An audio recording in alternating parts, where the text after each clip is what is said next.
Can you guys? I didn't bring a decent pen. Hold on a second. Let me check around.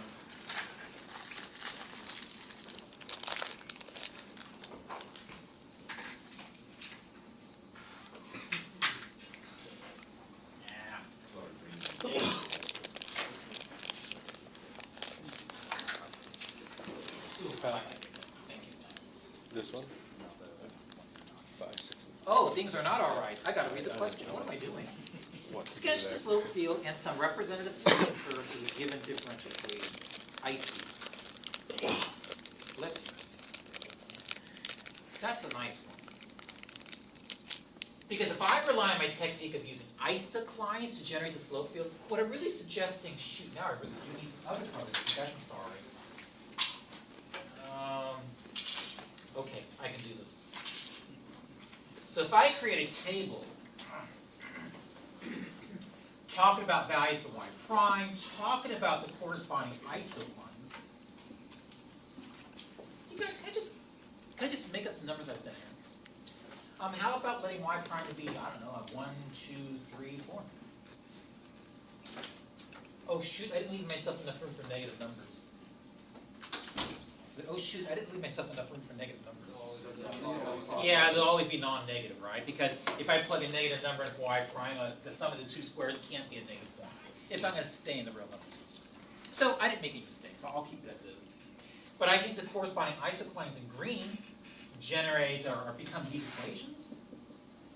You guys, as I'm writing this on the board, you tell me something about the graphs of these green equations. They're circles. They're all circles. In fact, I think I've got a family of concentric circles, all of which have a center located at the origin. Now, I think in the Cartesian coordinate system,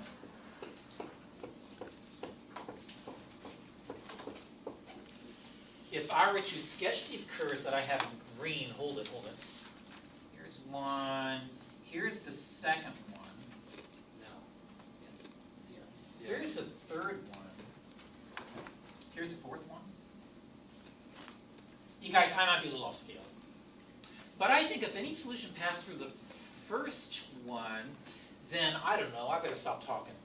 What can you say about anything? What can you say about any solution passing through this particular circle? Slope is positive. Yeah, as it passed through the curve in green, the slope of the tangent line for the curve I'm going to draw has to be positive 1. So you guys, I'm just going to draw my little ticks. Okay, they did something a little different. What did they do? Well, the isoclines, they don't have a y value in there. It's just x equals a number. And I'm not really sure how they did that, because that's what I did. When I solved it, I did exactly what you're doing. But the book did it a little differently, and I'm just wondering why. So the author listed some isoclines? Yeah, like I think the first one is like x equals plus or minus 1 over 4 or something like that. I could be wrong. I'm trying to remember. I got the solutions manual on my. Or do you have the solutions manual on? Yes, Yeah, I let me do. take a peek. Yeah. So I wanna see. 1.3, 24. 1.324. You remember what page? Wherever 1.3 is, I'm not really sure. It's going to take a little Page bit then. 27. Page 27 of Of the solution manual? the solution. Okay. I imagine Brad what he's doing. He's probably identifying very specific values of x. Yeah. I wasn't really sure how he got that. Okay, what number is this? 24? 24, 1.3. So It's 1.1. 1.1.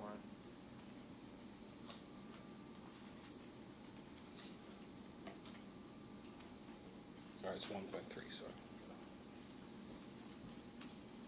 This is 1.2. No, I'm still 1.1. Damn, this is. My colors are all messed up.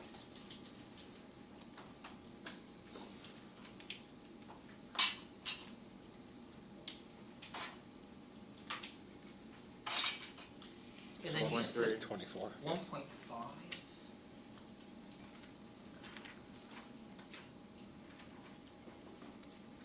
Oh gosh, you know, maybe we should turn this on. I think it's gonna be wordy.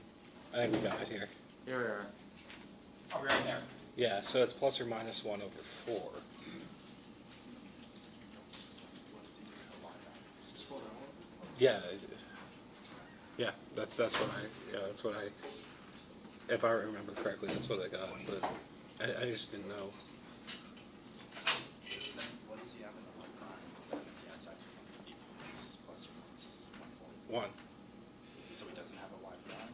Or Well, he does? y prime equals 1, and then x equals plus or minus 1 over 4, which, Yeah, so he's just finding like one. yeah, So you guys there? yeah, we got it. Yeah, he's got. Take a peek.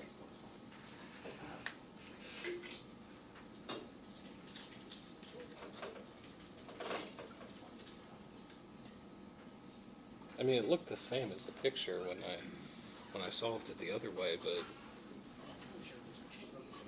that's what kind of threw me off is they did something else there, and I don't like not knowing what they did.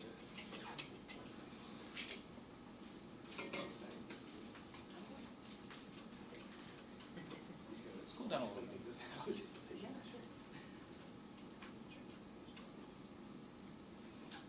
And let's go back up.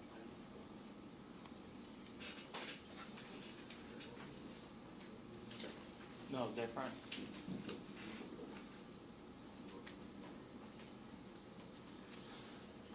I have no idea. Really? Yeah, I insist, when I plug these red numbers, sorry for the background guys. When I plug in these red numbers into my differential equation, I mean, here really are the isoclines in terms of curves. I know they're not lines, but these really are the curves which have a constant value for y prime. Yeah. Now, I admit, when I take a peek at his image of his slope field, it looks fine. Like me, he's going to have these checks be steeper and steeper on the circles as they move further and further out from the origin. Yeah. And so I think our slope fields are going to look the same. It's just I'm creating whole isoclines with circles. And again, in his picture, through all the circles I'm drawing, they correspond exactly to what I have. Because every other problem he did the exact same way that you're doing it, which is just kind of weird for this one why he would do it differently. Yeah, I have no clue. Because I think there's infinite many points in the Cartesian plane that have this. I'm sorry, I misspoke. That have this as slope of tangent line. Yeah. Maybe he's plugging it into a computer program that is instead following it per at each point. I know, on but the square bottom grid. line is he's still saying that in this column for isoclines, he's got these equations, Yeah. just two But equations. the question is why the picture looks different. No, I think the picture looks the same, that's what I'm saying. I like his picture. Okay. I just don't like what he put in this column for isoclines. And you know, Brad, it might be this. I know the way he's typed it, but he might have been saying to himself, if I got a fixed value for y, here are the corresponding answer values on this Okay. equation. That could be something he's doing, I don't know. Maybe he meant to type that and didn't do it. Okay. Regardless, I do think I've got the isoclines. Okay. You guys, is that okay with the picture then? Yeah. If that's a question. Do you think, if there are some other questions at 1.5, can I just bring my book on the screen? Yeah. So I don't have to keep rewriting a lot of stuff. Oh, jeez, now that I turned it off, stall. So let me get rid of this.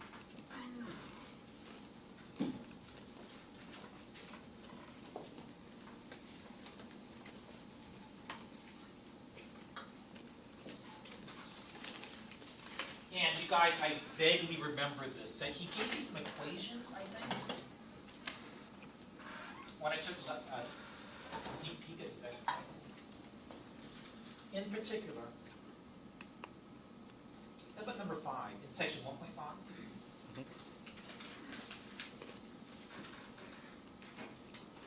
If you guys don't mind, since he writes things slightly differently than I do, I'm going to go back and see exactly how he writes his logistics function. He writes it this way.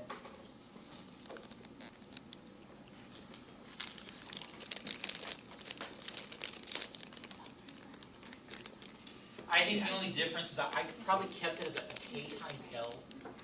I probably referred to this value right here as an L, and this probably is my piece of thought. So, yeah, maybe the notation was a little bit different. It's not going to change the answer. Oh, I backed up. And if you guys let me put this book underneath,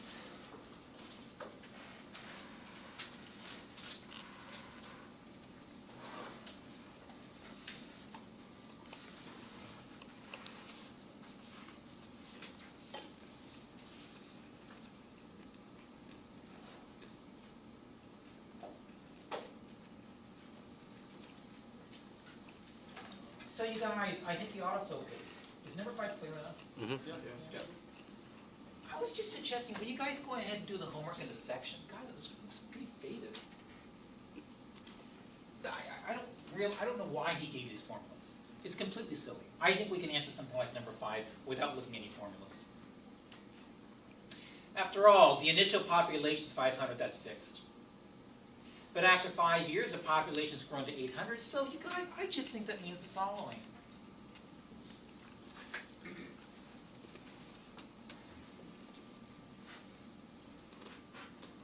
So t is 5, p is correspondingly 800. I think I get this. That 800 is equal to my, is that c times 500? Bless you.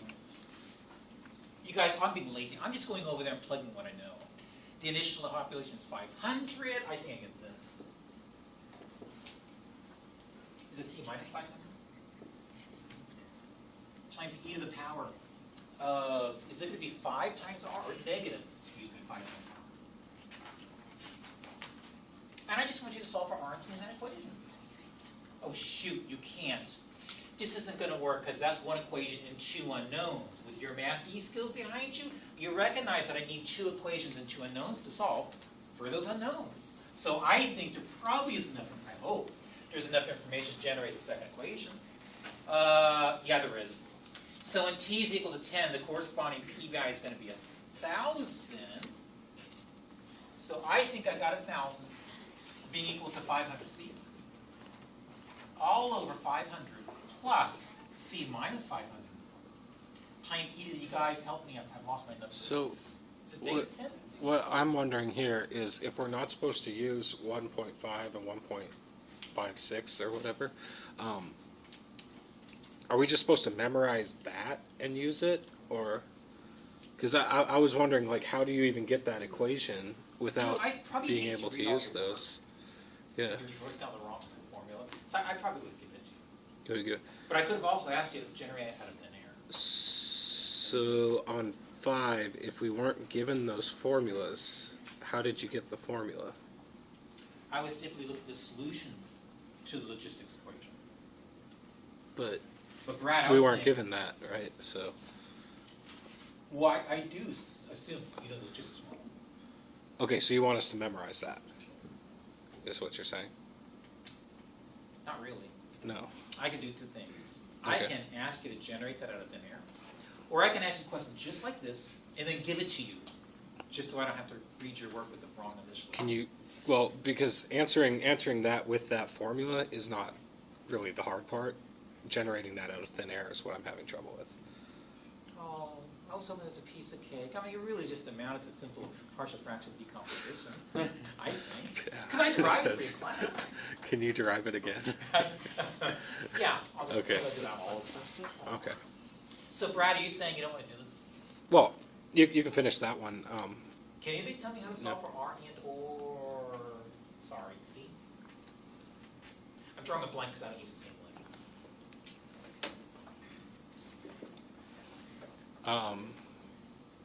Maybe isolate C on one side of the equals sign, and then plug in that value into the other one. Or solve for anything? C. How about solve for 10 to the negative 5r? I'm sorry, did I just state that? Solve for e to the negative 5r. Ooh, 1 yes, 2 yeses. Let's do it. You guys tell me if I'm taking too much time. If I were to isolate e to the negative 5r, do I get this? I'm going to be a little slow, you guys.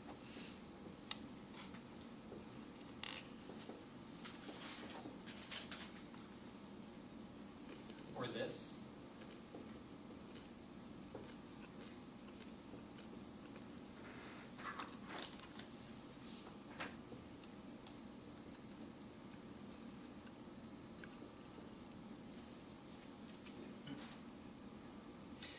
And over here, don't I get this?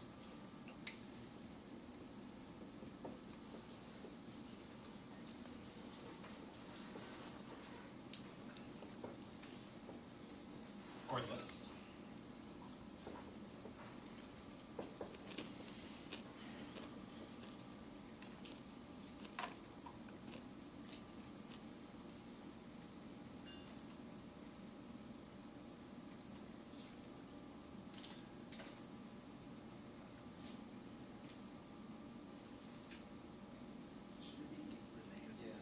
Okay, so I made a mistake. But I think e to the negative 10r is nothing more than e to the negative 5r twice. So I think what you see here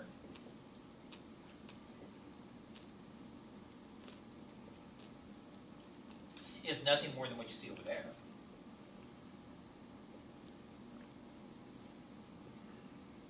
Twice.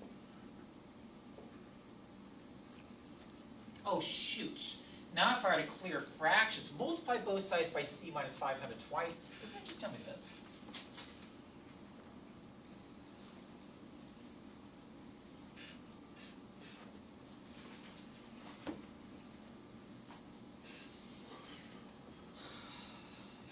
Oh, you're sighing. Oh, did I just make a mistake? I did. You guys, I apologize. Can I say that one more time? I said, if I multiply both sides by c minus 500 twice, I simply get this. Tell me if I'm writing too small.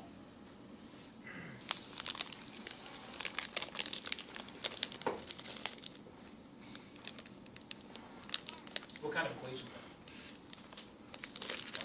Quadratic piece of cake. Why do we need all those formulas? So solve for c of this quadratic equation when you're done. Plug that back into, I don't know, either one of these two relationships. Maybe this one looks nicer. Plug that back in for c, and you can solve for r, piece of cake. And once you're done with that, I guess I can answer the question, determine the population after 15 years, just by going back to this. Once I have my c and r, and I already know my piece of knot, plug that number 15 in for t. Done. That's why when I glance at these exercises, I think, why the heck did he give you those formulas? Don't need it. And it's kind of insulting to me. Saying through some algebra performed tediously by hand? Cheapers. 1, 2, 3, 4, 5, 6 lines? That's not tedious. Yes? When you solve that equation to get your two values of c, how do you know which one to choose? Oh, good point. Because c is my carrying capacity, I can only imagine that one of these guys is being negative. It ends up having no meaningful interpretation in terms of problem situation. That's the only thing that could possibly make sense. Is that one of them just so far off, you would reject it immediately. Yes, sir? C is carrying capacity, is R rate? No. Technically speaking, do you remember how the logistic equation started, you guys? I said something like, the rate at which, hold it.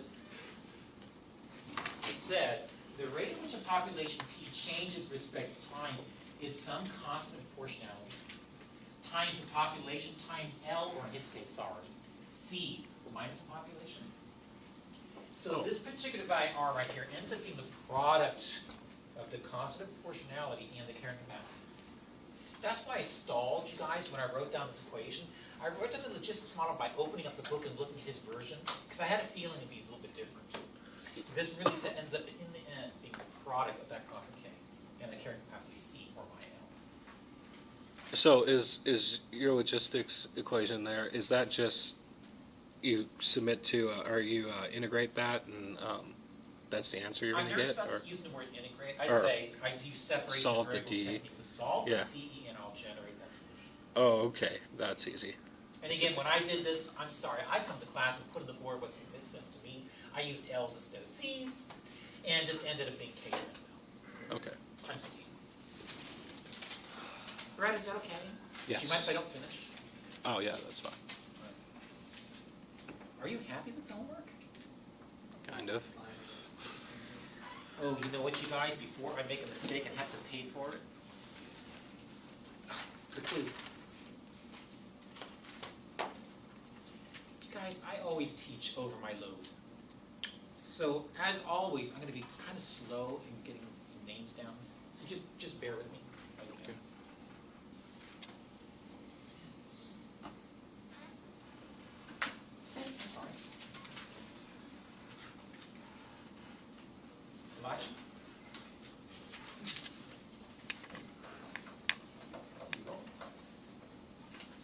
Bryce. Bryce.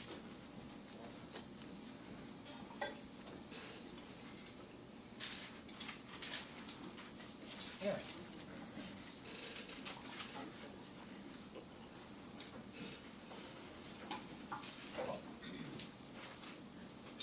Michael Gonzalez.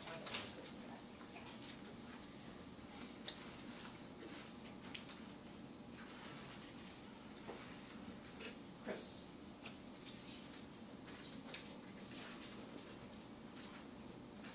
David Kenyon.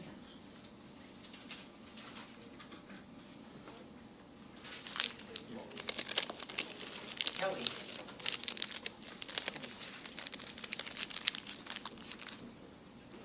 You're welcome. Eduardo?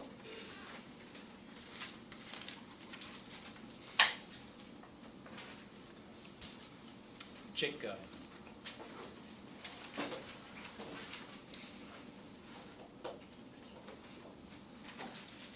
Brad. Katrina?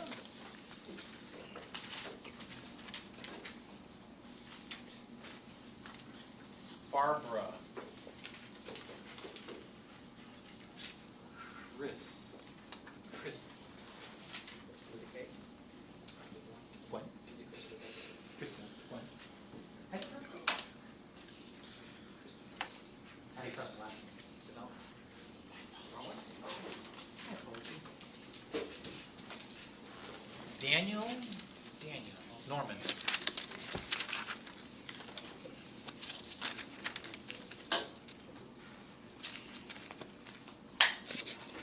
Prabhajol. Parker. Prabhajol.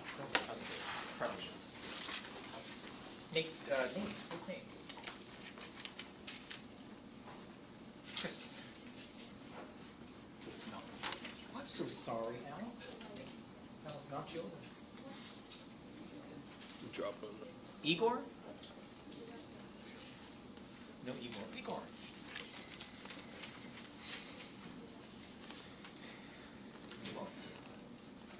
Nicholas?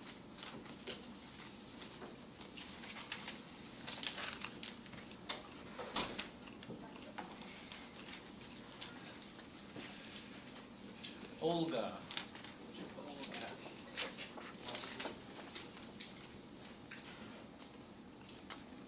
Mike.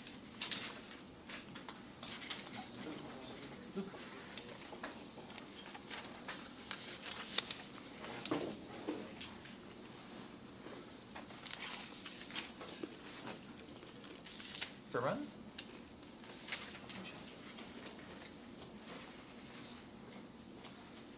Mark Westbrook.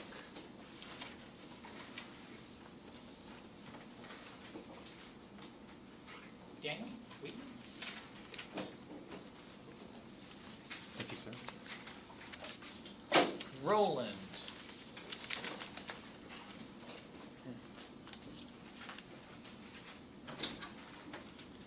Robin.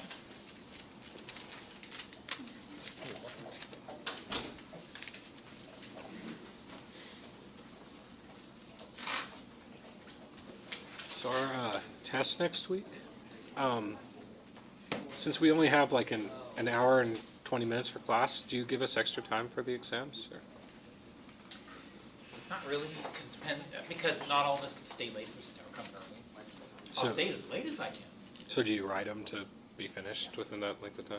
Okay. Yeah, particularly the first one. So you guys, I have change in scheduling. One of my emails this weekend is in terms of a committee I'm serving on, and they are forcing me out of here on Thursday. And it's too difficult to find anybody to take over this course. So for Thursday, I'm gonna cancel plans. So what do you guys wanna do for tomorrow? Do you want an in-class quiz or not? Sure. All right. I'm very confident, just two of them. Yay! I'm good with that. That's right, it's All right. Yes, let's do it. Just over the homework up till last night. Yeah.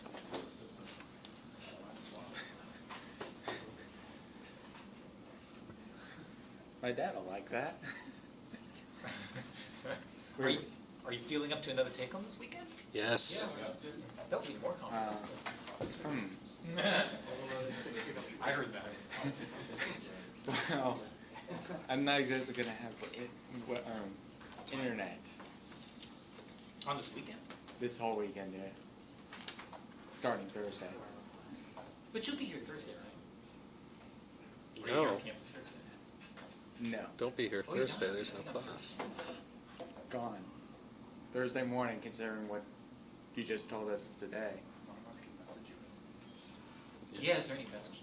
No internet. No internet texting. Where are you going on this planet?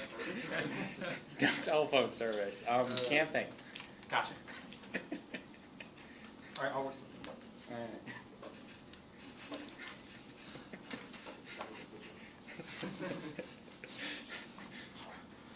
It's like, no school Thursday. Yes!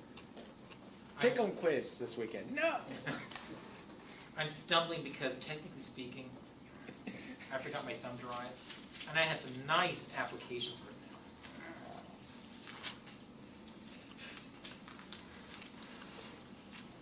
But I need to go back first anyways, so let me go back and see where I'm at with